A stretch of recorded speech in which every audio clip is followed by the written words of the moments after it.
Meghan Markle demand $90 million from the royal family in hush money under threat of a tell-all after the Queen's death.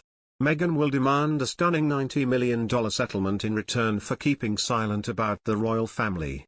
In an exclusive report, a high-level courtier tells the magazine that the royal family does not want a no-holds-barred TV interview or tell-all book from the Duchess of Sussex. Prince William and Kate Middleton are allegedly against this hush money, and say the Sussexes don't deserve a dime. An insider says Markle has deviously planned this standoff since she married Prince Harry, adding she never fit into the royal life and was nicknamed Diva Duchess for being difficult and demanding.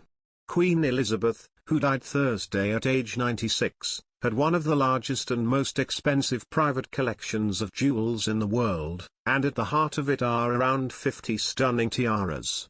What will happen to these tiaras, and who will inherit them, depends on which jewelry collection they come from.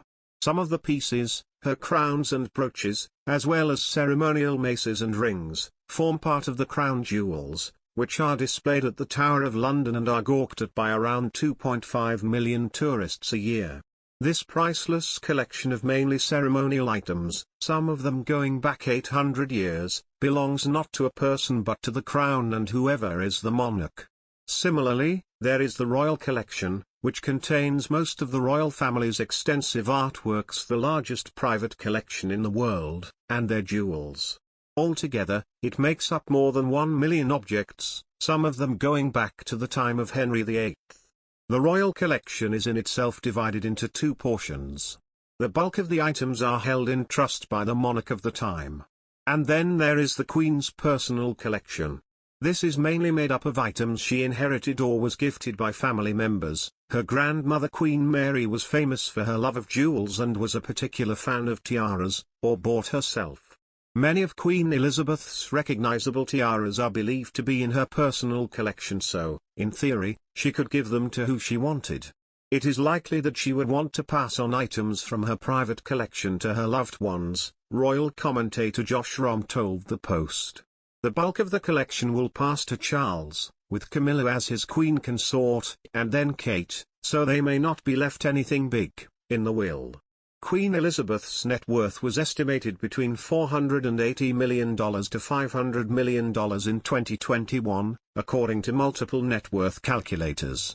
Following the death of her husband, Prince Philip, that amount may have changed as she likely acquired any of his wealth not left to their 4 children, King Charles, Princess Anne, Prince Andrew, and Prince Edward. Who will inherit Queen Elizabeth's money?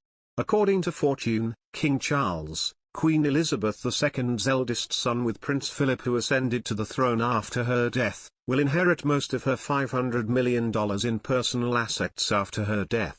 Those assets include her investments, art collection, jewelry and real estate holdings, which include Sandringham House in Norfolk, England, and the Balmoral Castle in Aberdeenshire, Scotland, where the Queen died.